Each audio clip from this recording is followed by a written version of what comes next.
This is Ken Weaver, Dean of the Teachers College at Emporia State University and Chair of the National Teachers Hall of Fame Board of Trustees. And on behalf of the trustees, I am delighted to welcome you to our 2017 National Teachers Hall of Fame Roundtable panel. We have a dynamic group of 5 inductees. I am very anxious to have them introduce themselves to you. So Ashley, if you would give your name and where you're from and what you're doing right now. Sure. My name is Ashley Scurra-Dreyer, and I am a high school teacher at Lewiston Porter High School in the Lewiston Porter Central School District, which is located in Youngstown, New York. I have a self-contained class of students with moderate intellectual disabilities and developmental disabilities, and we do a lot of neat things, a lot of cooking, language art. It's a language arts-based life skills classroom, and I've been teaching for 21 years. I'm honored to be here today. Thank you. Aloha, I'm Jonathan Gillentine from Pane'ohe, Hawaii. I retired June 1st as a mentor teacher for the Hawaii's Executive Office on Early Learning as a mentor teacher in the state public preschool program. Thank you. My name is Matenga Regatz, and I am a social studies and world language teacher. I taught in Grand Ledge High School. I'm currently an instructional innovation specialist, and I teach teachers how to integrate technologies and emerging methodologies. I'm Joseph Rule, but you can call me Joe. I teach high school biology and a genetics course and a science projects course at Jefferson High School in Lafayette, Indiana. I just finished my 39th year of teaching, and just a pleasure to be here. I'm Bob Williams, and I've been a math teacher for 29.7 years, born and raised in Palmer, Alaska.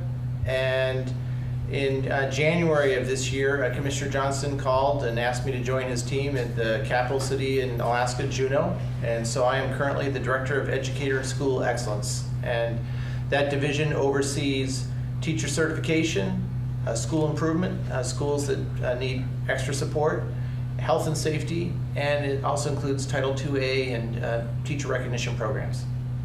And it's a pleasure to be here also. The format for today's roundtable is to pose questions to our 5 distinguished honorees. We will start rotating throughout the panel, and then when that question has been fully answered, then we will move to the next question. So Jonathan, we'll start with you. So our first question today is, what is the biggest issue or challenge facing P12 teaching and learning, and what recommendations do you have to address this issue or challenge? Ken, I'm glad you included P in there. P to 12 as a former preschool teacher. One of the issues that we try to address is making learning relevant. There's a lot of things you can do in the preschool setting and in the younger years, but there are many things you cannot do. And so when it comes to talking about standardized testing, of course, it's kind of irrelevant because it's not appropriate for children at that age. But one of the things we strive to do is to provide children the opportunity to have truly meaningful learning experiences, things which they can then build on as they get older and they begin to learn to read and write. They can use those experiences to kind of explain, oh yeah, I know how to do this. I can build a ramp and make it turn a corner and do these things because when I was a little kid, when I was 3 years old or 4 years old, I could do this and I did it by myself and I solved these problems and I worked with my friends. And so it's a natural flow to be able to answer open-ended questions, to be able to solve complicated problems with peers, to do these things so that as they grow older, they have that foundation to use as they continue to learn in more academic ways. All right, very good. Thank you. Matinga, Yes. biggest issue challenge facing P12 teaching and learning and recommendations you have to address. Well, I think that, in my humble opinion, the reason why, and I am very humble, as well, it's beautiful. No, but the reason why I some of the concerns I have with that the teachers from P12 have today is just excessive meddling. I think that teaching is a very inspirational profession, and teachers, kids learn best from someone we all learn best from someone that you're inspired by, and we don't learn well from your compliance officers. But I think the profession has now become compliance first, learning maybe if there's time. And so the biggest concern is the overwhelming amount of initiatives that are put on the teachers' tables. Every time that there is a social issue, teachers have to do this and have to do that. So if there's bullying, teachers have to learn how. If there is, teachers have to learn. So there's so many initiatives right now that the job description is very, very blurry, and I think that is a big concern when there's not a clear vision and there's not a clear mission for teachers in the United States today. I think one of the biggest problems facing us today as educators, I would say, is poverty. The school where I teach in, 70% of our students are on free and reduced lunch programs. And I did some online research a few years ago trying to find ways to help kids who come from lives of poverty, how to help them learn better. And the things that I found based on educational research thrilled my soul, because they're things that I've always believed in anyway.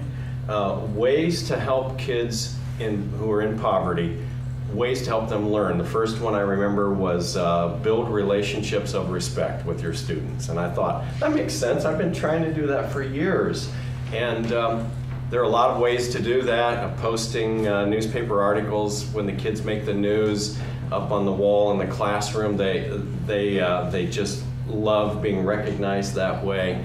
Learning like I tell new teachers, learn their names those first 2 days of school and use them often. Find out in the first day of school what their hobbies and interests are, and strike up those conversations with them in between classes about what their hobbies and what their extracurricular activities are in. Build those relationships of respect. A second strategy I learned about to help kids from poverty learn was to go from concrete to abstract learning activities, and I've always believed in that. A third thing was help them learn to ask questions.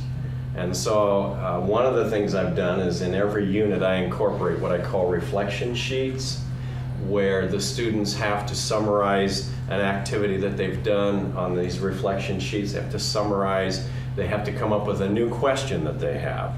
They have to form an analogy. They have to take something that they've already learned about and explain how it's like something else that they already knew about. But the key part of that reflection sheet is think of a new question that you now have as a result of doing the activity. So these are just some of the strategies I was surprised to learn help kids who live in poverty, help them learn better. But what's really interesting is they work for all kids. So, thank you, Bob. Bob, I would say equity. This roundtable is being taking place in the National Teachers Hall of Fame, and just behind the camera we have dioramas of classrooms, and you can look at the same period of time at the African American classrooms and the white classrooms, and you can see the disparity during a time that was supposed to be separate but equal. And we still have a lot of inequity across our country in terms of quality of education and resources that students are aware of. So I think that's a big issue. And I think tied closely to that is just the tremendous challenge that it is to provide a high quality education where there are high rates of poverty. You can look at the international PISA exams, and Yuri Treisman of Texas has shown some of the plots, and you can see the strong relationship between the amount of students on free and reduced lunch and academic performance. If we look just as a country where they had 10%, less than 10% poverty, or those on free and reduced lunch, we have one of the highest student achievement rates in the world. But if you look at 75 to 100% on free and reduced lunch, we have one of the lowest achievement rates in the world. So that really hard thing to do, the really challenging thing to do, is to provide a high quality public education where there are high rates of poverty. And I'm from Alaska, work with Alaska Department of Education. A lot of our rural communities, we're looking at 1 or 2 or 3 teacher schools. That challenge of providing a high quality education where there's equity in terms of access to courses and high quality instructors is a real challenge. And high achieving countries have made the investments into teaching and teachers in ways that attract and retain teachers. In the United States, we need to do that also. Great. Thanks, Bob. Any further? Oh, Ashley, I'm sorry. Here we go. Sure. Well, I think all of these are excellent points. Poverty is certainly an issue. Meeting regulations or over-regulations is certainly an issue in education, as well as having an engaging curriculum. But I think right now the biggest threat to P through 12 education across our country is the privatization of public education. And public education, as I've said many times, is the cornerstone of our democracy. So what can we do about that? I think what we need to do is fully fund our public schools. We need to ensure that Title II, Title I, that those are well-funded programs for our public schools so that we can have equity regardless of what schools students come from. And we also need to support public education. I think that the solution for improving our schools is not to create private schools that don't accept every student. So that means students with disabilities, students from lower socioeconomic groups. In public education, we teach everyone regardless of the services they need, whether they need speech or occupational therapy or physical therapy. We need to remember that charter schools won't have their doors open to everyone. They may say they will, but they're not under the same regulations, and they simply won't.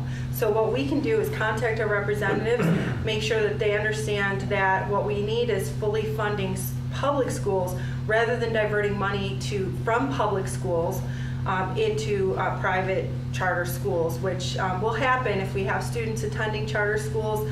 The money that would normally be allotted for that student to a public school would then be shifted to a charter school. And I think right now that's a huge threat in our country.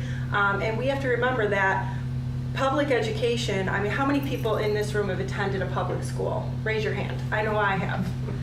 Public schools built great leaders. Public schools in our country, so many children from lower socioeconomic backgrounds have achieved and excelled because they attended a public school. I know personally, I raised my daughter by myself. I was a single parent.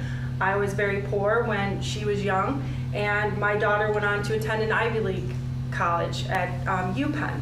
And you won't hear of that if you don't have quality public schools. And I think in order to have quality public schools, they need to be fully funded. So the biggest threat we have right now is the privatization of public education. There's a lot of money to be made from looting our public schools, and we need to ensure that we contact our representatives and let them know that we do not want that to happen. Thank you. Thank you, Ashley. Our next question, Matinga, we'll start with you. You have all been in the classroom for more than 2 decades. Congratulations, that's wonderful. So there must be something that keeps you and has kept you in the classroom. What do you find most rewarding and most challenging about teaching?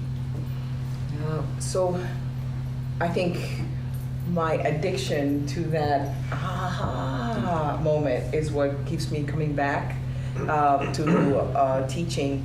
And I believe that, as a teacher, my job is to ignite something, to ignite their minds, to really give them an opportunity to find something that they're talented at and allow them to just kind of self-actualize and be successful in that talent. And for me, personally, that has become an addiction. And also, taking students abroad. One of the things I love to do is taking students abroad, because we study things in class, but it's different to talk about the Romans in your classroom and being at the Colosseum and taking a picture next to a Roman gladiator actor poser thing. But it's such an important part of teaching, and I think that is also one of the challenges, where that ability to craft your job. And I was very lucky because my principal, Steve Gabriel, in Grand Ledge, Michigan, he allowed me, he basically just did not say no to me. He just said, prove it. He would come back and say something like, well, let me see, show me. So he allowed me to basically job craft and use my instinct to create a place and a job and a career that really, really maximized my time there and my assets there too for the students. And the big challenge is when leadership at a school forgets that they've hired talented individuals who have the same 4-year degree, to allow them to just master their jobs. Just do your job without interruptions, without constant micromanaging. And to me, that's the challenge. So either we want to inspire students to do something great, or we want to micromanage education for our own data points and for our own report cards. Joe? Well, I tell people who ask me what I do for a living, I tell them I have one of the best professions in the world, because I get to work with people who are fun, funny, energetic, creative, and insightful. They happen to be 14 to 18 years of age, but I really do believe they keep you young. And to me, the older I get, the more I'm learning that true happiness and fulfillment in life doesn't come from the accumulation of stuff. Because the more stuff you have, the more time you have to spend taking care of your stuff. And it's all about human relationships. And I have found that teaching is a profession that's ideally suited to living out that philosophy. And the most rewarding part for me is this file, and I know Bob has talked about this also, this file that I keep of either letters or hard copies of emails from former students telling me what they're doing now. Mr. Rule, do you remember me? You probably don't remember me, but blah, blah, blah. They'll go on and on. And some of the letters, many of the letters make me cry. Some of the tears are sad tears, many of them are happy tears. And it's those relationships that are such a rich blessing.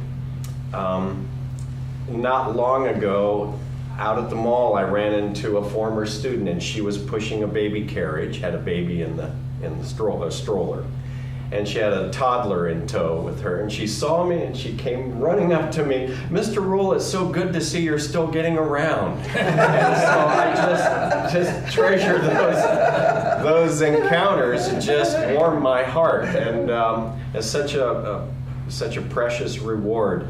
The other thing about teaching I've found is it allows me to be creative, and I just know that we humans derive great joy and pleasure from being creative, and teaching provides a wonderful opportunity to do that.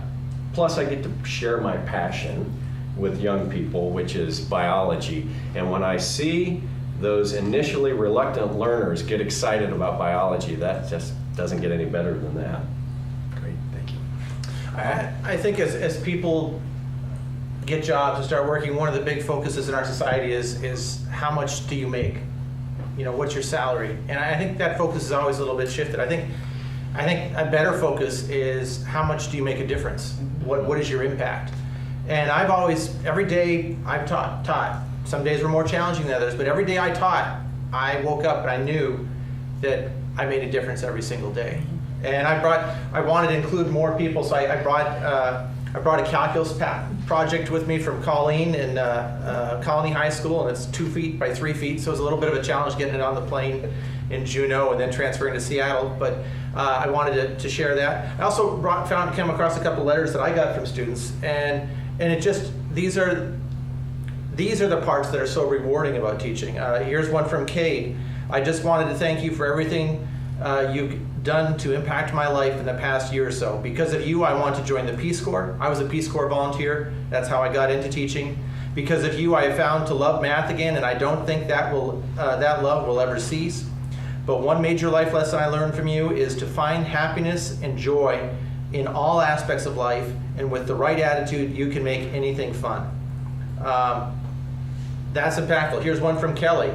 "I'm set to graduate from Clemson in just a few weeks, And I just wanted to write a quick thank you note. It was your enthusiasm and excitement about math that made me fall in love with the subject. And I am so grateful to have had a teacher like you in high school to show me how fun learning can be and to always encourage and support me. I won't ever forget it.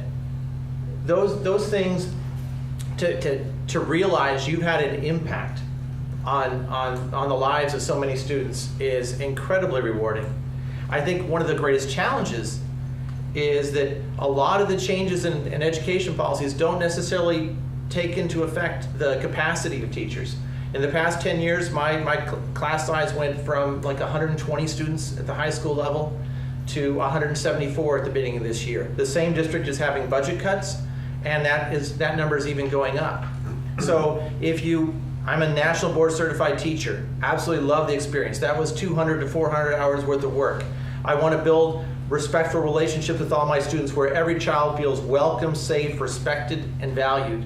And that's super important to me. I tell them all the time. But there's a capacity issue.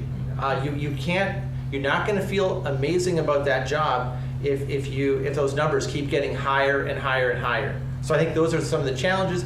But in terms of the reward, it's the impact on the lives of students. And I'll say this, if you're teaching and you don't feel very effective at what you're doing, it is one of the most miserable jobs in the world. But when you're teaching and you'll feel effective and you see you're making a difference in lives, there is something that there's nothing like it. There's nothing like it, and it is one of the most rewarding feelings I've ever experienced in my life. Thank you, Bob. Ashley. Well, I would agree with what Joe and Bob have said about relationships. I think that building relationships is the best part of my job. I get to know my students from the time they're in 9th grade until they're age 21, because they can attend school until age 21. And I build relationships not just with the students, but with their families as well. So I get to follow them throughout their life path and attend their graduation and their birthday parties even after they graduate, and different events that they have. And I become a part of their extended family, if you will. And that's a real joy and part of the job that I treasure in terms of really getting to know the families and the students that I work with. And also the parents' goals and dreams for their children, and trying to create a program that not only is inside the classroom, but in the community as well. So through a work program that we have, and developing that to suit their child's needs and also their talents. What do they enjoy doing, and what would they like to do in the future?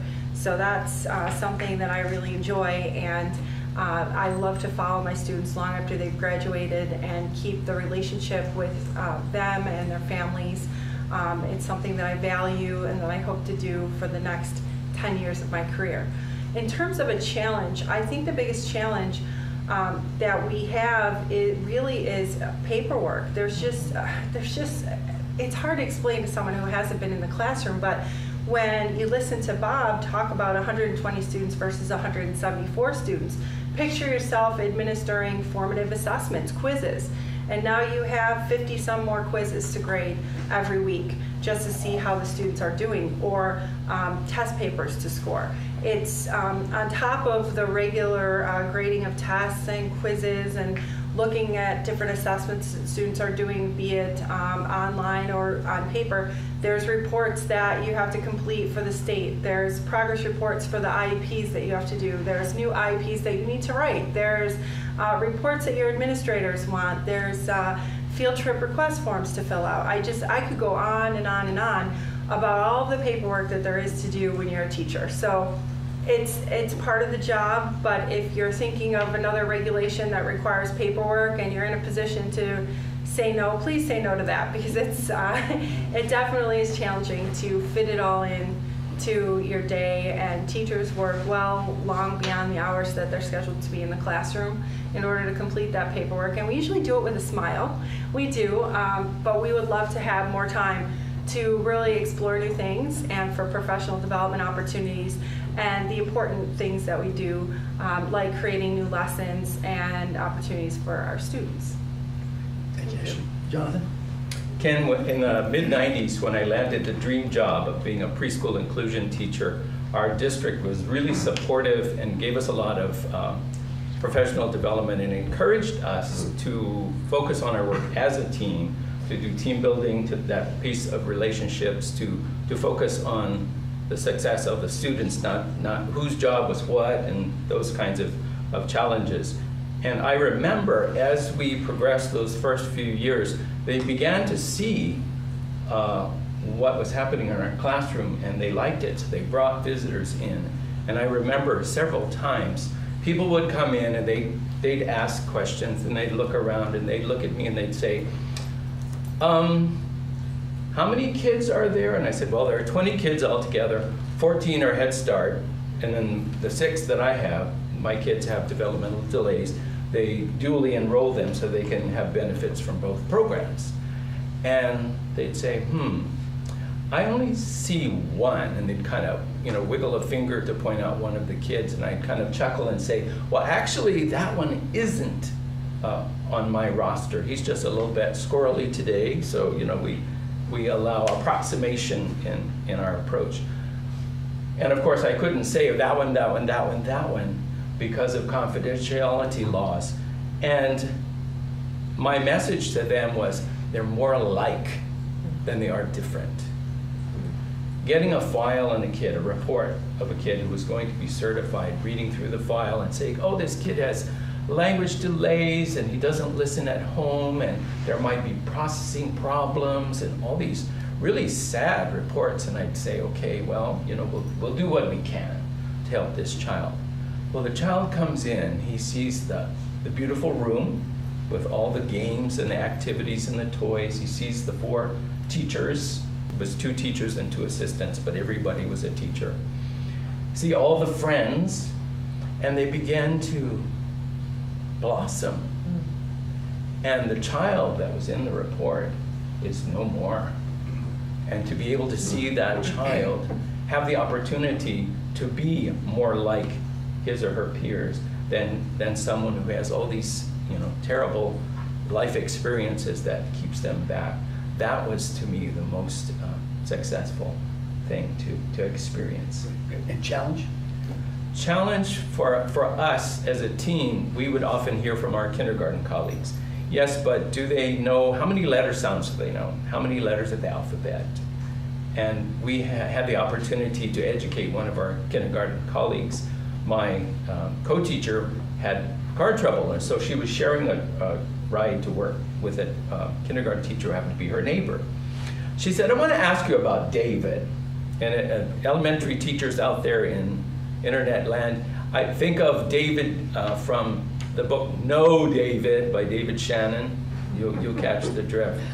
And this boy is a 3-year-old, and he did not have delays.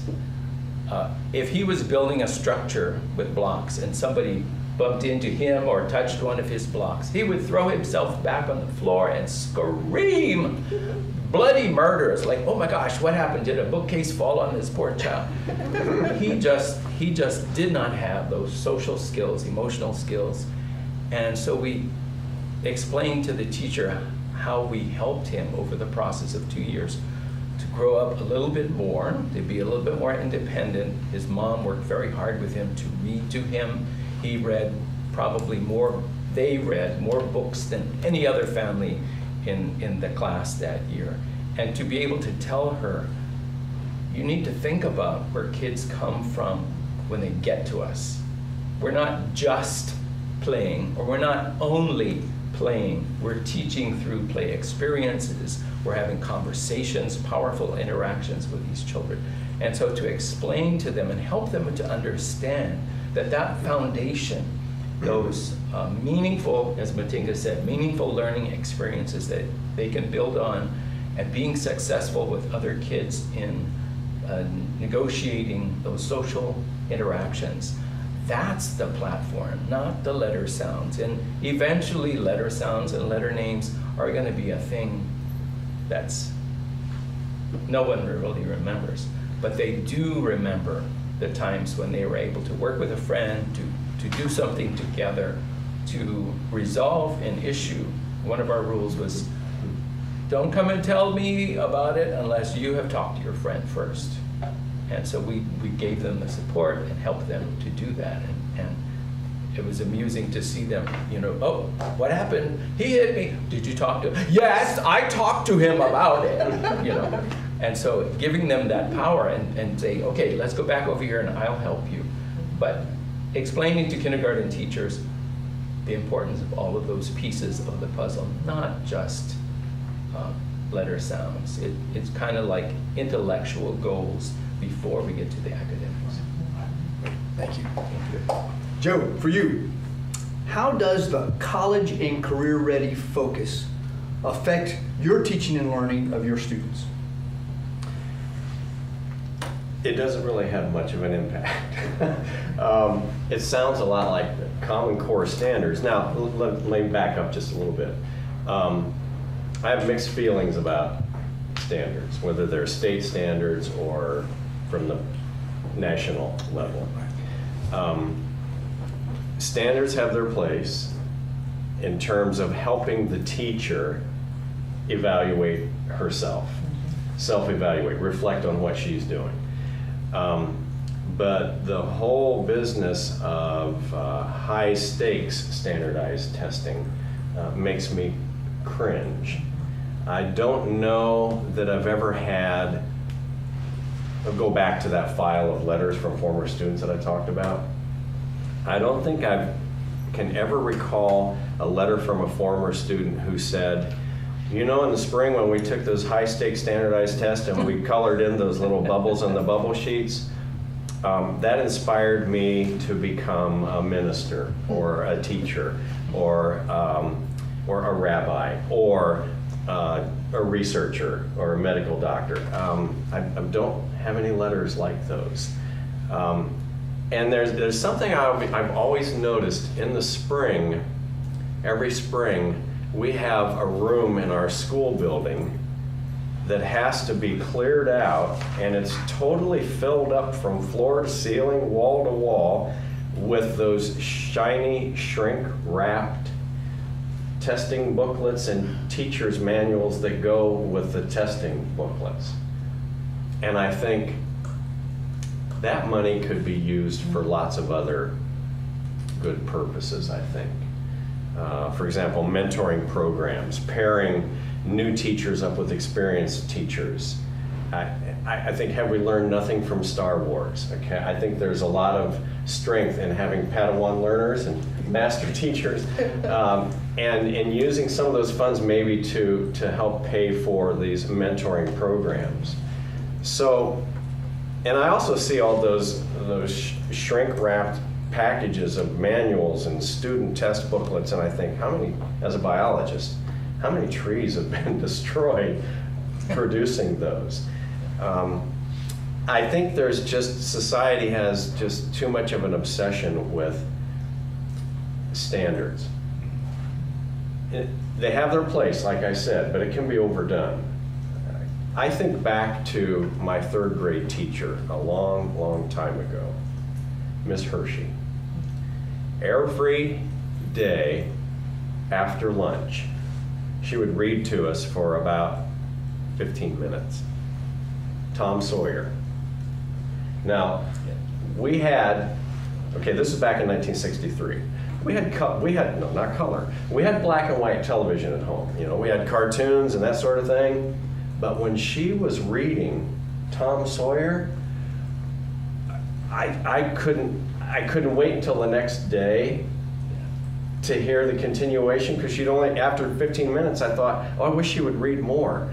But the thing is, back in 1963, she wasn't saddled with state or federal standards, high-stakes standardized testing, and so she was free to inspire and nurture. And she inspired me to be a reader, because I could see the passion that she had for reading. So, like I said, standards have their place, but I think they should be used for the teacher so she can evaluate her own work and reflect on that, and not be used as a hammer to strike fear into her hearts about whether or not she's going to get a raise or whether or not she's going to be hired back the next year. And I see that fear in young teachers who have only taught 1, 2, or 3 years. And I wish there was something I could do to take that fear away. Thank you. Bob, the question was, how does the College and Career Ready focus affect your teaching and learning of your students?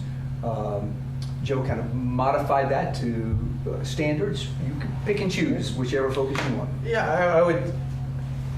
I like standards.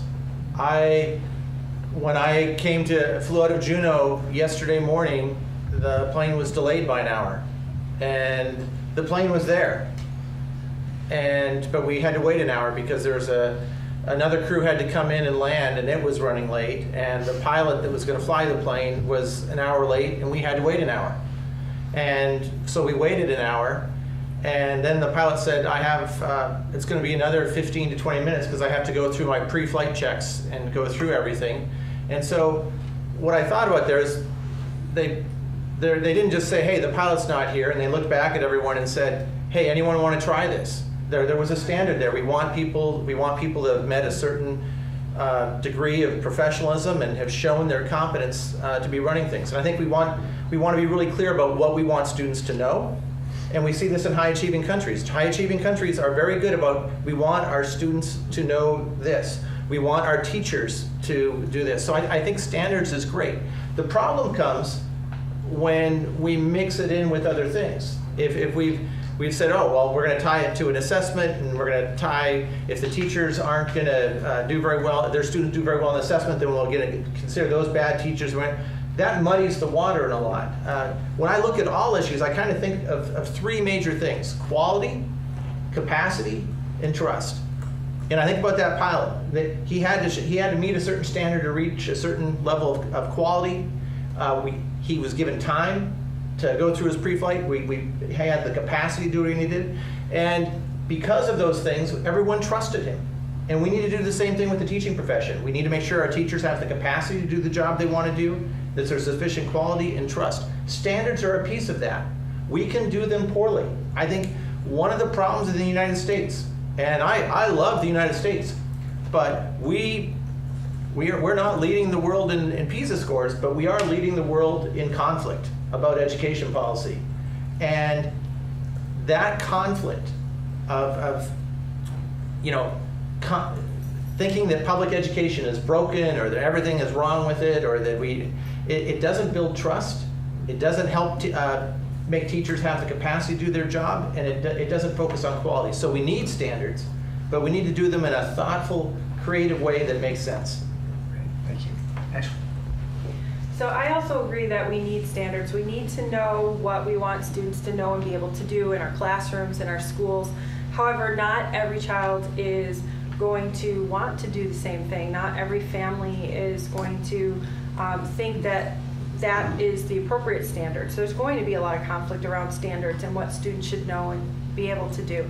I think we need to remember that not every child is going to be college ready or want to attend college. They may want to attend a trade school.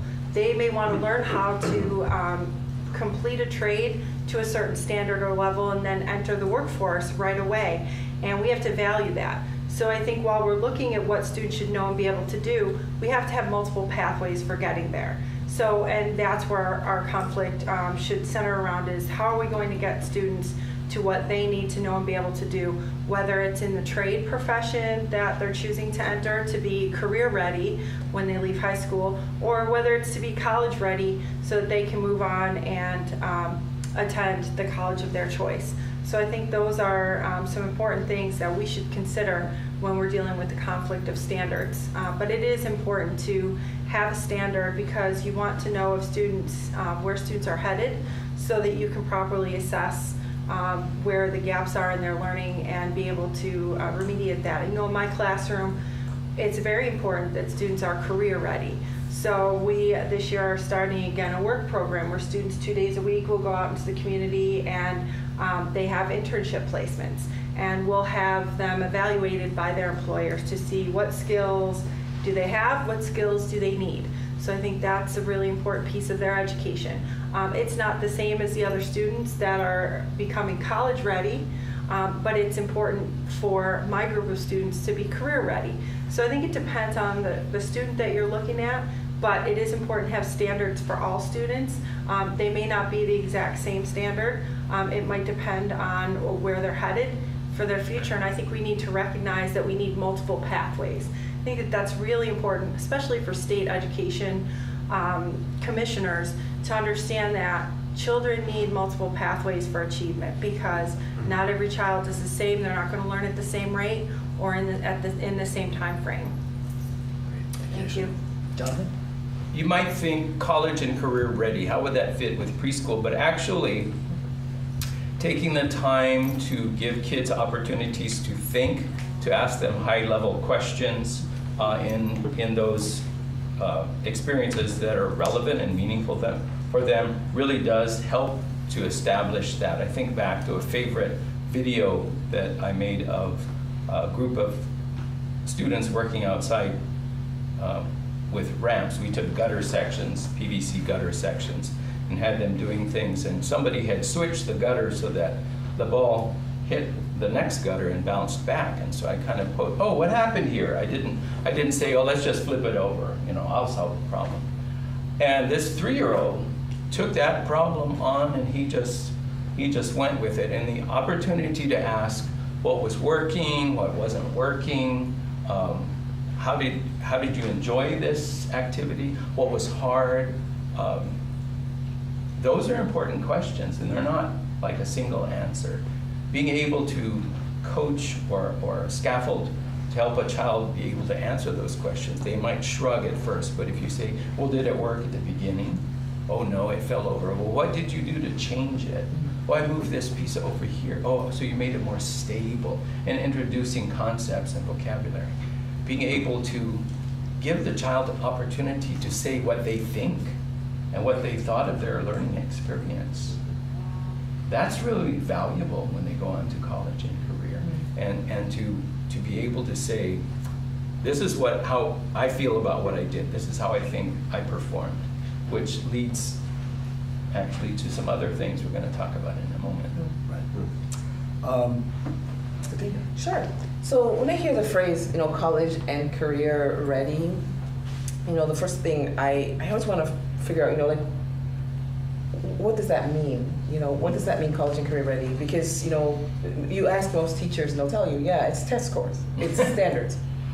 And I think of, college and career ready, I think of our congressmen.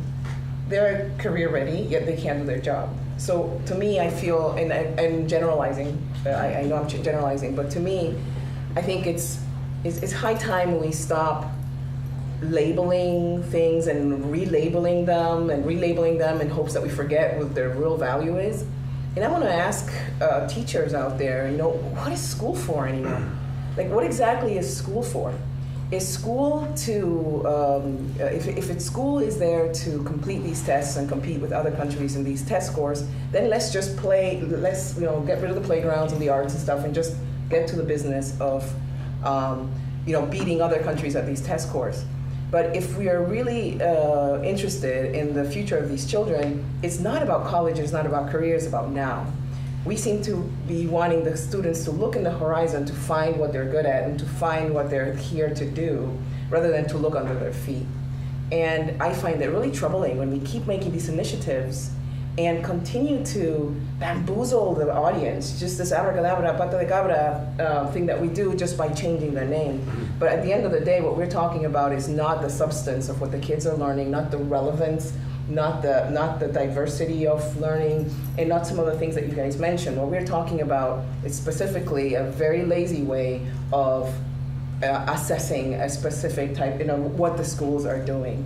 So when I think of college and career ready, I think of an individual who is ready for life today. Whether they're 3 years old, they're ready for their 3-year-old life, or they're 15, they have ways to solve problems, because some of our kids are coming in with some unbelievable problems that we can't even fathom. And so coming to school and an academic forum should be a place where you learn how to resolve your own problems today. not for a future that we can't even do.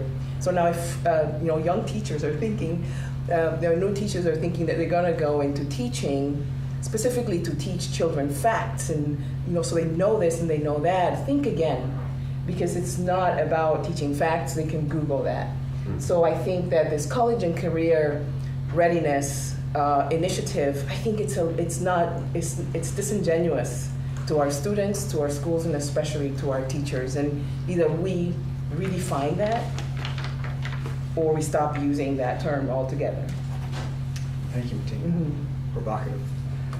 So really, this is kind of following up, Joe, on something that you brought up in your answer. And Bob, we'll start with you. And we're going to switch over to standardized and state assessments. Is there a role for standardized and state assessments in the school environment? And given if there is some kind of role, then how does that influence what the teacher does in the classroom? Oh, going throughout Alaska and throughout the country, and even I've just been in Kansas since yesterday, but I'm not seeing a lot of people walking around with T-shirts that say, "I heart state standardized assessments." And but I think they have a role. I think they have a role, and I've been an AP Calculus teacher for a number of years, and what I can say is it's just like everything else. You have to look at quality, and the AP Calculus exam it's a little under a 4-hour exam. It has calculator, no calculator. The exams are released. You can kind of see what was there before, and the rigor is definitely there. And I look at those AP exam scores as an indication of how effective I was as a teacher. I don't want my salary determined by it, but I look at it as an indication. And I will say some of my most excitement as an AP Calculus teacher isn't necessarily just the students who got a 5, which is the highest score. There's some students that got a 3, and maybe they really struggled in pre-calculus, and I worked and worked and worked, and they worked, and them getting a 3 is a huge accomplishment. And so we have to be very careful about how we, like I mentioned before, assessment is tightly correlated with poverty. And if we put too much of an emphasis on how people do on state assessment, what you're going to do is you're going to encourage teachers not to take the more challenging classes, not to take the more challenging students, because they don't want their pay affected or their evaluation by that. So I think that's there. Also, there's huge values in formative assessment. One of the biggest effect sizes on student learning is formative assessment, and it can be very simple. In my classroom, every desk had 3 cups on it.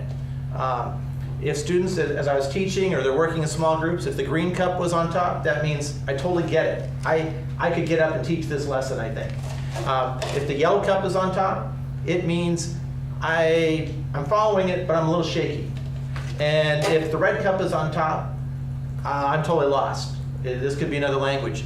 But we need to make it so that assessment informs instruction. Ontario, the province of Ontario in Canada, made tremendous gains in student achievement, and they had a huge focus on learning as a type of assessment.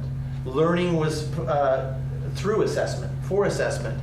And we just got to make sure that we're matching capacity and building trust in ways. And it can be done in a terrible way. And so I think I just finished in my role at the Alaska Department of Education. I just spent 2 weeks ago the state assessment. We did the standard setting of the cut scores. And I think, how do you do it right? You involve teachers. Teachers are part of the experts that went through it. I was on a cut score committee 15 years ago, and I'd say it was a great way to learn the standards and really say, this is what we need students to know. You have an ordered item booklet. The question that most kids got right is on top, the ones most have missed on the bottom. That in itself gave a lot of information about where kids are struggling. So we don't want high stakes to it, but it does give an indication of where there's challenges with the school or where there's challenges with the district, and that's where we need to adjust resources. So if we think of it as the only way to improve quality in public education, it is probably one of the worst ideas out there. If it gives information and we use it in a thoughtful way that makes sense, it's very useful. Ashley? Okay, well, I'll preface my response with I'm a contributing author to a book called Confronting Oppressive Assessments. And it's edited by Dr. Walter Polka, my former superintendent at Lewiston Porter Central School District, and Dr. John McKenna, who is the principal at Fletcher Elementary School in the city of Tonawanda in New York State. So we have a lot of different authors that contributed to that. Carol Burris, David Berliner wrote the foreword of the book, and it was published this fall by Rowman and Littlefield. And I wrote the chapter on assessments for students with special needs. And I think that while I agree with Bob that assessments can yield some important information that districts need to look at and teachers need to look at, I also feel that testing in grades 3 through 8 is oppressive.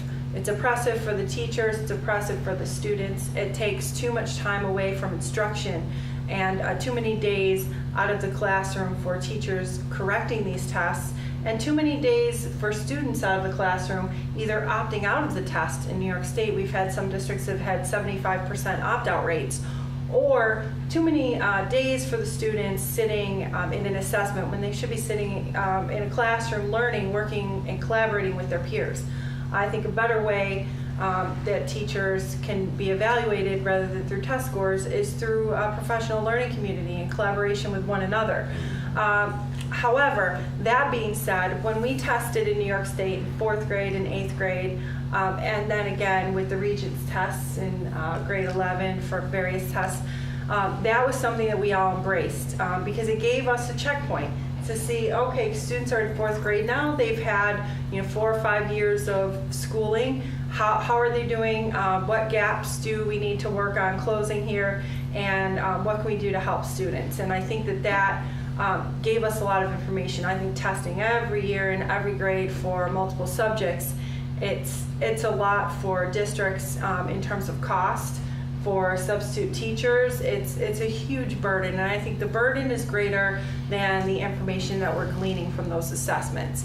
I think that teachers can learn a lot from formative assessments in their classroom, quizzes that they give on a regular basis, or simple measures during a lesson like the cups that Bob was talking about, or thumbs up, thumbs down. I think that there's all different ways to assess students, but giving multiple tests every year in every subject area it's just oppressive, it's costly, and that money could be put toward professional development for teachers, supplies for students, so many other things that we desperately need in our schools.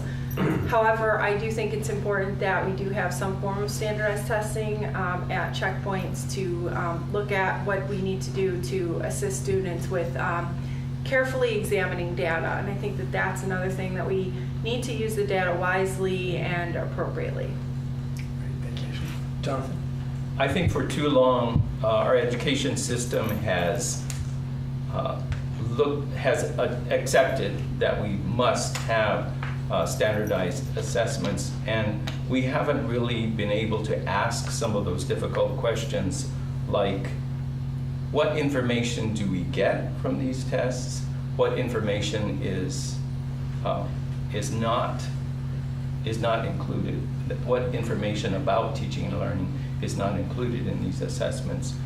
How can we get at that information that gives us a full picture of what kids are learning? And of course, in early childhood, maybe they don't begin to use standardized assessments until grade 3. So it's too bad folks aren't beating a path to our door saying, how do you do it? Of course, like Bob said, we use formative assessment, and at the end of the year we look at percentage of benchmarks. But part of the issue, I think, is that we don't use enough qualitative data. What are the stories? What have kids learned in their own words? Giving them tools to show, using portfolios. I think it's notable that some of the universities around the country now are giving less of a emphasis to college entrance on those test scores. They want to know about the individual. What are you passionate about? What have you done in your community? What things have you written that really speak to the passions that you have, to really get a full vision, a full understanding of who that person is. as opposed to just numbers. And numbers are easy. Portfolios would be hard to sell because you can't publish that information in the community newspaper to say this school is doing this exciting stuff, and this school, well, kids are poor there, so you can't expect much. Great. Thank you. Thank you. So, I agree that we do need, some standardized assessments. I really do. However, I feel that, standardizing is great when you're creating, like when you're building chairs, because then you can really look at the quality, or like inanimate objects. But humans are so different that it's very difficult to standardize, and trying to build a box for everyone to fit in is very, very difficult and very unfair to small children, I believe. So yeah, a standardized test is it gives us a lot of information. But that same rigorous geometry test, a student is going to perform according to how he ate breakfast that day, or whether it was given in the morning or in the afternoon. So really, the information I should be gleaning with that, if we had really poor scores, and like you said, use that information responsibly. We can look at, was it that these children are not eating? Is it that these children come from this specific background, rather than this child does not know enough, let's hold them back, or let's punish the teacher, or let's put or allocate resources differently. So standardized testing, I think, is very important, but I have to agree with my colleagues in the sense that we have to use this, altruistically and really, really responsibly. Instead, I really believe assessments should be more about, when this child comes and graduates out of high school, I want to know what this child can do. Like, what can you do? Like, what have you done? What problems have you resolved? Learning altruism. How have you made life differently better for other people? And to me, once again, a school can have really high test scores, but if the community around it is rotted, the community around it does not work, and there's problems in that community, this school is not producing individuals in this community to feed and fix this community. Therefore, standardized testing is fantastic, but does it belong in the classroom in the way that we're using it? I don't think so. But assessing students, and I love Bob's cup model. I think I'm going to steal that and teach it to everybody I know, because to me that's it's today. I don't have to wait for anybody else to assess it, and it gives the learner an opportunity to reflect and assess this themselves, and then tell the teacher whether or not they need help, rather than having an individual write a question that does not apply to my community at all, and expect this child, however circumstance, I feel like you're testing his life rather than testing him for the knowledge of the question that is on that paper. So yes, I agree with standardized tests, but with a caveat. Okay, great, thank you. Jim? Well, I'll ditto a lot of that, and I hope I didn't give the impression a little while ago that I believe standards are an abomination. But like most things in life, I think there has to be a balance. Yes. And I strongly believe that teacher in the classroom is, she's the professional. She's the one who's been trained and licensed. She knows what's going on in her classroom.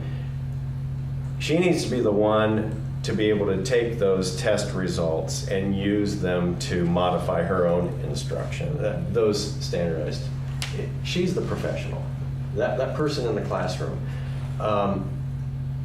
Not, well, other people. The other thing I was thinking about, we were talking about career preparedness a little while ago, and one thing I've noticed with teaching high school students is, and I'm learning this, that many of the careers and professions that my students will go into haven't even been invented yet.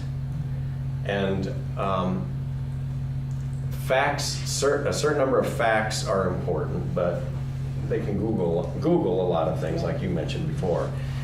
So what's really important, and I think what's vital, is giving kids opportunities to collaborate, communicate, get involved in critical thinking, and be creative.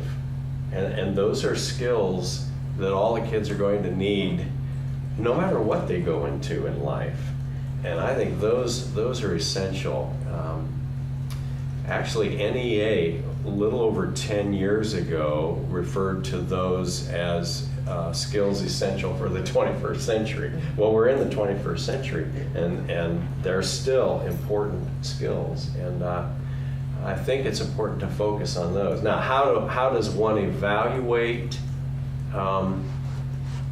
how well kids are learning to collaborate, communicate, think critically, and be creative? That's where the qualitative assessments come in, and they are just as important as quantitative assessments, maybe even more important. And but people who are outside of our profession, I think they have a difficult time understanding what are qualitative assessments, and how does one assess qualitative work. So there needs to be a balance. And I also love the cups. I'm borrowing that activity. Look, Bob, over there, there's a deer. No, I can get my own. But I use the thumbs up and thumbs down also. And sometimes you get kids going like this. And I tell them, hold it up in front of your torso. Don't go up like this, because you don't want the rest of the world to see. But I use that quite a bit. Yeah, sure. That works out. All right. So we're going to kind of shift the focus a little bit to evaluations of teachers. So what factors should be considered in the evaluation of a teacher's performance? And should student test scores be one of those factors? Ashley, we'll start with you. Okay. Well, I think that test scores can be one of the factors. I think they should be a small part of the factor. So I think that in New York State, for example, we have a law right now that test scores will be 50% of a teacher's evaluation. Do I think that that's fair to teachers teaching in large urban school districts like the City of Buffalo schools or the City of Niagara Falls schools? Absolutely not, especially when there's mitigating factors that are going to influence students' test scores, like the issues we've talked about with poverty and whether or not students have eaten breakfast that day or have had a proper night's sleep.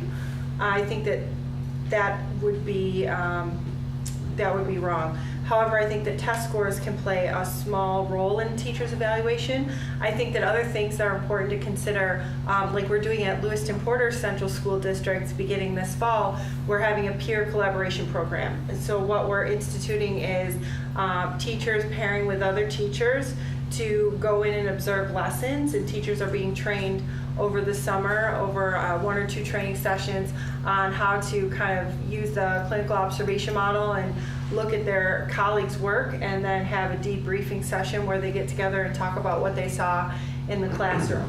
And that'll continue, that partnership will continue throughout the year. It's not evaluative in any way with our administration. It's just teacher to teacher in a professional learning community talking together about what they see and instruction and assessment pieces that they see in the classroom.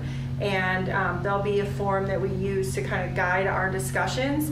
And I think that those are the kinds of things that teachers can really walk away from the evaluation process learning something new from a colleague about something they could have done differently in the classroom, whether it's a stronger anticipatory set to hook students in and really get them involved in the lesson, whether it's a new way to implement technology and student response systems in the classroom. I think that that's an important piece of teacher evaluation and ongoing teacher evaluation to also have that. I also we used to have a portfolio assessment that we did that was based on Danielson's frameworks for teaching. And we would have different components to that we would talk about in our portfolio. And I really like using a portfolio for teachers to be able to show some sample lessons that they've created or assessments that they've given, and maybe a formative and a summative assessment to show that, this is the way I see how students are progressing throughout a unit, and then how I see what they did at the end of a unit. I think as it's also important to evaluate teachers beyond what they do in the classroom, but what do they do in the community? So what are they doing to connect with families? What are they doing to reach out to families? Are they doing extracurricular activities like coaching? That's all part of a teacher's role, is really getting to know the students outside the school day. I know in my classroom we have 2 or 3, sometimes 4 family dinners a year where students prepare a meal, and we'll have 40 to 50 people come into our classroom. It's parents and grandparents and siblings, and I always put something in my portfolio about that, the invitations that I sent home and pictures from the event. And I think that those are important things, because that was somewhat of a summative assessment for my students on a cooking unit that we did on meatballs, for example, when we had the spaghetti dinner. And I think that having a portfolio is a great way for teachers to showcase their work, but also for us to present those and learn from one another in a professional learning community is a key to developing our teachers and growing our teachers. So while standardized test scores may play a small role in a teacher's evaluation, it should only be a small role. The other thing that's happening in New York State is we have outside observers playing a role of up to 20% in a teacher's evaluation. Now, an outside observer may sound like a good idea to you, but that's someone coming in that really doesn't know the teacher, they don't know the teacher's classroom, and they may or may not be familiar with the students that we have in our district.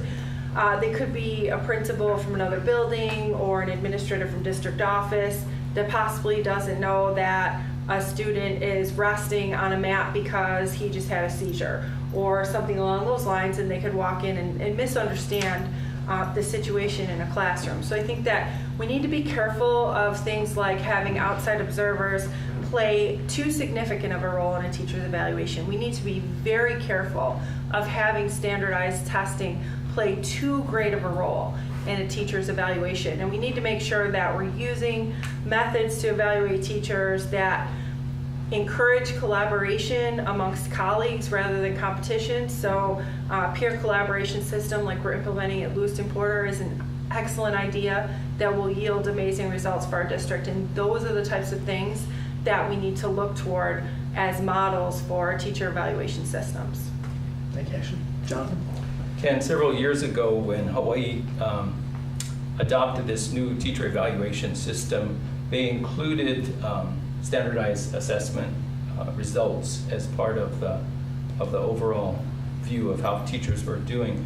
But thanks to vocal teachers, our teachers union, and we even had some support from the legislature, and more recently with the governor that we helped elect, there's been a lot of pushback, and I actually don't recall if that has been significantly reduced or eliminated altogether because of that, both external and internal pushback on that idea. What we do need to use, I think Ashley touched on it, is to not just to say these are the tools we're going to use, but to empower the teachers to say to them, I want, the parallel with students and their meaningful learning is very notable here. What do you think you do well? What do you want to show us? What challenges have you overcome? What professional development experiences have you had? What successes have you had? And to be able to show in a bigger picture rather than just that number, to say, this is where I shine. And when we do that, teachers kind of have that ownership. We're such good soldiers that we follow the rules, but to be able to say, think outside the box. What really sparks your enthusiasm and your passion in the work that you do? Show us that. Very good. Thank you. Thank you. Tinka? So again, I think an evaluation for whether it's of the teachers or again evaluation of the student is not meant to catch the student or catch the teacher being bad. It's really meant, I hope, to help that teacher reflect on their practice. And so I think evaluation can be a really powerful tool if, again, it's not all-encompassing and it's not, again, a standard across the board. I would love to see an evaluation system that is more department-based rather than state-based, simply because the teachers from school A may have such parent involvement that they're just producing these marvelous children and getting evaluated beautifully, while the teachers in School B may not have that kind of support and have to do a lot more heavy lifting, but they are still getting standard, like the same evaluation system. I would love to see more departmental evaluation, because I believe that if I am evaluated by someone that I trust, that is going to be more meaningful in my growth than being evaluated by this process that really is so removed from my everyday experience. So what Ashley mentioned, this idea of exhibition, this idea of showing, I get to show what my students can do every year. I'd rather be judged by, this is what my students started with and this is what they can do today. I'd like for them to be, or teachers to be judged on what they contribute to the school and what problems have they solved. I mean, we have so many issues in our schools today, yet the teachers are so busy that they don't have time to just look at the smallest problem and go, okay, let's just figure out how we can resolve this, even though they do this in their classroom all the time. So as a community, how have we resolved this? And so I'd love the science department to come to the social studies department and evaluate, and the social studies department to go to the math department and evaluate, rather than having this alien entity come in and evaluate something that they can't see. But again, an evaluation from a person that I trust, or from a group of teachers that have a lot to gain from me being a better practitioner, is much more valuable. And I know that it's a lot easier to just put a check in that box by making these huge overarching evaluation scores. But again, I'd like to ask us to examine our goals, because we see, like Bob mentioned, in these high-producing countries, they're not testing kids. In the high-producing countries, teachers love their job because they are respected. So the way to respect a teacher is not to make them the boogeyman, or to take away their salaries or take away their benefits. The way to respect the teacher is to allow them to teach and to trust them that they're going to be evaluating and they're going to show you how best they have progressed. So that's my take. Great. Thank you. I like those ideas. In our school, we have 2,200 kids in the upper 4 grades. So in the science department, there are 15 of us, and there are, I believe, 6 of us who teach biology. There aren't enough rooms for everybody to have their own room that they're in all day. And so we're in and out of each other's classrooms all the time. And we see one another teaching all the time. And so what happens oftentimes at lunchtime, then we all eat together at lunchtime in one of the classrooms at a big table. And I really believe none of us is as smart as all of us. And so what happens a lot of times at lunch is, oh, I noticed you were doing this thing. I noticed you were doing this activity, teaching the parts of the cell. And I really like that activity. Now, how do you set that up? And we're always informally observing one another, and it's a trust relationship, and evaluating one another. Now, I have to hand it to our administration in our school corporation. Standardized test scores are a small percentage of the teacher's overall evaluation. Now, I don't know exactly what the small percentage is, because I'm a grizzled old veteran and I don't worry about it. But it's very small. But one of the checklist items is we are throughout the year expected to insert in our file or in our portfolio a certain number of evidences of collaborating with colleagues and sharing teaching ideas with colleagues. And I really have to hand it to our administration for putting that into the some of the evaluation criteria. But Ashley, you said there was one school corporation in New York somewhere, 50% of the evaluation was based on standardized test scores. It's a statewide, it's a law now that 50% of the teacher's evaluation will be based on the test scores. Okay. So it's actually a law, state law. And I shudder when I hear that. Yes. And I'll tell you why. And I'll use fictitious names. We don't really have a biology teacher in our school named Matinga, but I'm going to use the name Matinga. Okay. Matinga teaches ninth grade regular biology. Over half the kids in her class have IEPs. The goal of those kids is to walk across that stage at graduation and get that high school diploma. That's their goal, and many of them just barely squeak by. Down the hall, Joe teaches a ninth grade honors biology. And those are kids who come from intact homes where they've been read to since they were fetuses, literally. They've been encouraged and reminded constantly how important school is, and many of them have internalized their locus of control, even though they're only ninth graders.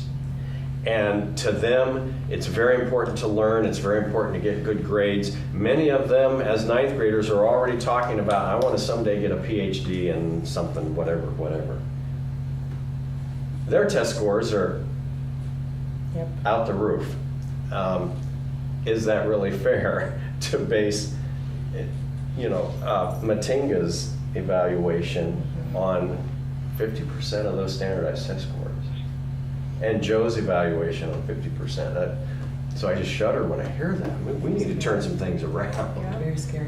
We do. I'll just say, I think in terms of effective teaching, I think performance matters. And we need to be able to attract and retain highly effective teachers, and we need to make sure that we're bringing the supports to have highly effective teachers. Standardized assessments as a way to evaluate that, I'm just not convinced. A previous governor in Alaska floated the idea of and pushed for the idea of having 50% of a teacher's evaluation on state test scores. And I was one of 5 state teachers of the year that helped gather together and write an op-ed strongly opposed to that. And the reason why is I'm just not convinced that it will build capacity, improve quality, or build trust anywhere. I spoke to a teacher from another state that was in a system that was doing something like that, and because that teacher was a music teacher, they I think was randomly assigned students, maybe even students that teacher didn't even have, and they put it as, and that teacher went from being almost exemplary to just almost not even,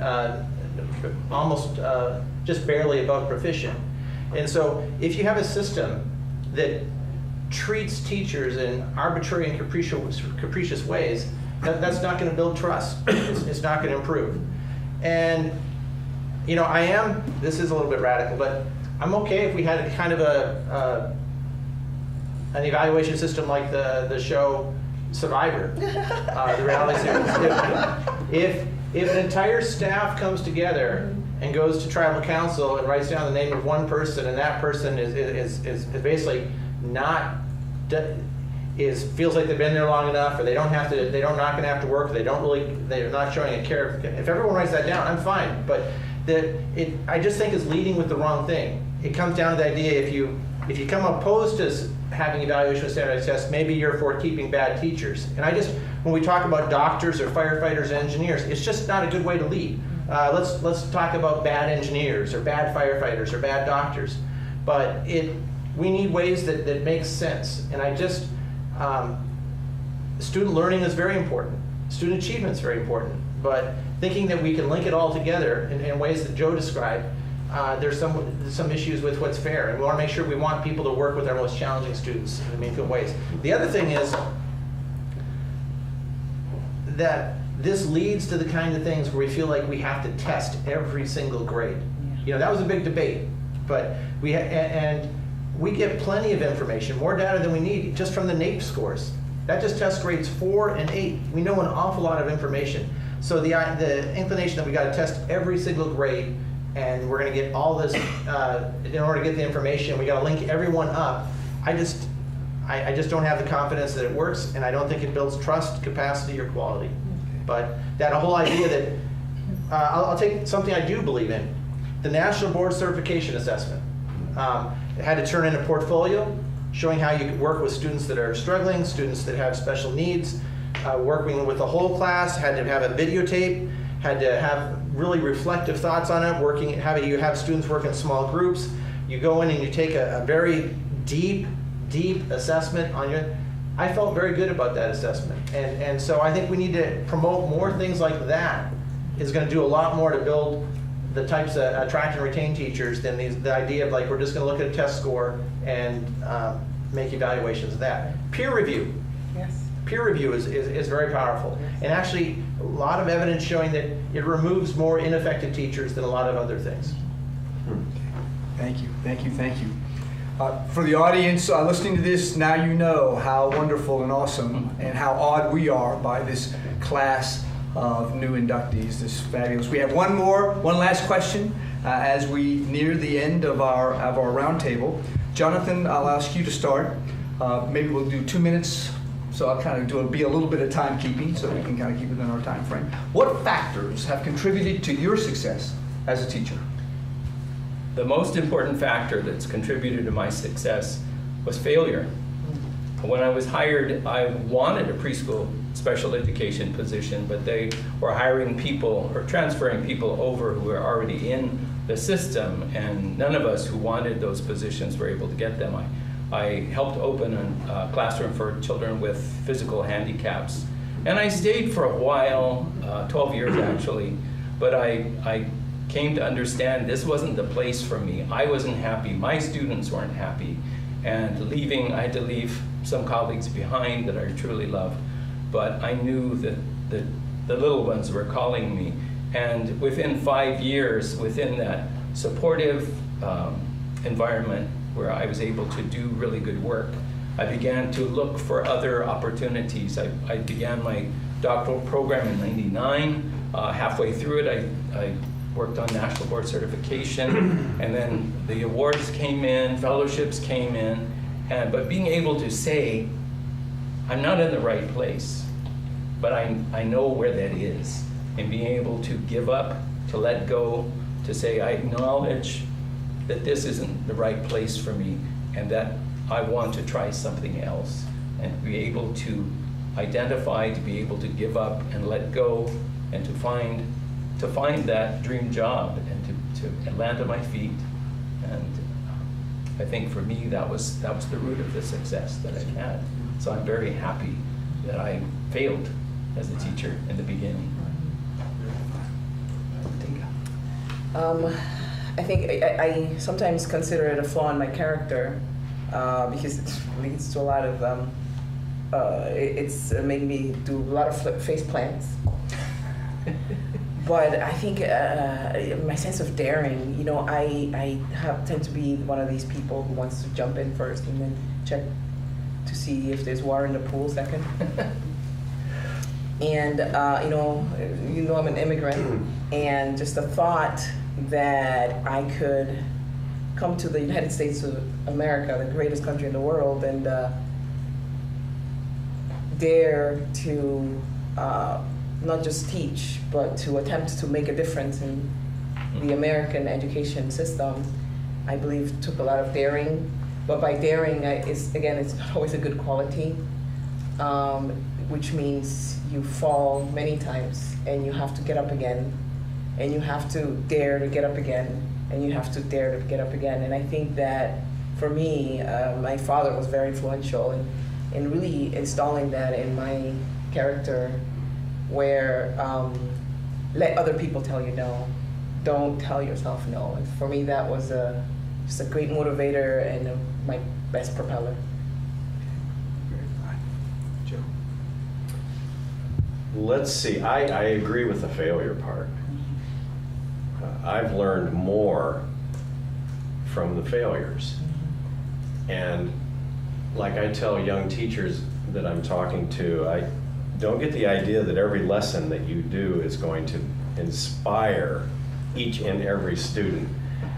Lots of lessons fall flat, lesson plans, but the way I look at it is, compare it to Major League Baseball players. If a Major League Baseball player is successful 30% of the time at the plate, they'll make it into the Baseball Hall of Fame if you bat 300 for a lifetime. So failure is very important. There are 3 other F's that I think are really important to me. faith, family, and friends. My family, I'm talking about my wife and children, through the years, through the decades, have been so supportive of what I do and believe strongly in what I do. And without that, I wouldn't be able to do what I do. Every morning on the way to school, and this is just a personal thing, I pray because the job is much bigger than I am, and the responsibility is awesome. But that's a personal thing. So faith, family, friends. Many of my friends are mentors. Oh my goodness, I couldn't. If I were to list all the mentors and role models in education that have made me who I am, and I can't hold a candle to most of them, it'd be longer than 2 minutes. Mentors are so valuable and have been such a blessing. And then finally, I guess, a realization that occurred to me maybe 30 years ago when it was like a light bulb went off when I realized I don't teach biology, I teach kids biology. And when I discovered that doesn't sound real profound, like a profound discovery, but when I discovered that, it suddenly made teaching so much more enjoyable. And I realized that teaching is basically, as C.S. Lewis described love, the highest form of love is agape love, self-sacrificial kind of putting the other person first kind of love. When I realized that basically teaching is rolling up your sleeves and putting agape love into action, that made teaching so enjoyable and rewarding and made me really want to work hard. And I guess those would be things that I reflect on. Thank you, Bob. Thank you, Joe. Bob? I'd say collaboration. I've always thought it's important for every teacher to have a bingo card. And to fill out that bingo card, you should be collaborating with someone in your department, someone else in another part of your school, someone else within your district, someone else within the state, and maybe someone in another state, and tying in to make sure that you are always getting the best information possible and have people you can share with. And I think back to Chuck Strauss, teacher in Anchorage. First time I taught calculus, I was dreaming about calculus and couldn't turn it off. And he just shared so many resources that and supported me in that adventure. Jeff Belker, who I taught next to for 10 years, he challenged me on different things in these lunch conversations, and it just deepened that commitment. Amanda Cabo-Settle, probably one of the most amazing teachers to collaborate with, and a joy to work with, and work so hard. So any success I have is related to working together as a team. I also put down persistence. I once had a parent, I called on the phone about this one thing, and they were yelling me at the phone, and I was so shocked to be questioned. I had tears running down my face, and when I hung up, I'm like, well, it wasn't that crazy. I can't believe it. But as I moved on in my career, I realized that persistence really matters. That's where it's a measure of where you're at right then. I've got 9 months to work with, and how do I turn this into a success? And I'm not going to give up with one swing of the bat. It's the whole game. So being persistent, and also just committed to public service. That idea of doing more for the profession, making it so that we're leaving it better than we left it. I work with Alaska. I'm one of the 9 trustees in the Alaska Retirement Management Board. But we need to make sure this profession is one that is sustainable.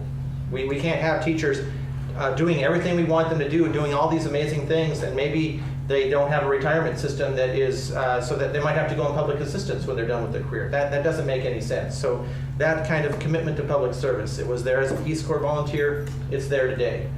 And then family. My wife Connie is right here. My son Kevin, my daughter Cassie, they brought me so much joy and love in my life that it's a wonderful life. And all those things just make this a wonderful, wonderful, fantastic, awesome career. Thank you. Ashley, finish us up. Okay, I think that there's a lot of things that contribute to a successful teaching career. Certainly building relationships with students and families and colleagues are paramount to your success as an educator. Having mentors that you can rely on for information and assistance, is something that I've been very grateful to have throughout my career. And I think that being a lifelong learner when you're an educator is important, to always be learning new things and staying at the forefront of our profession.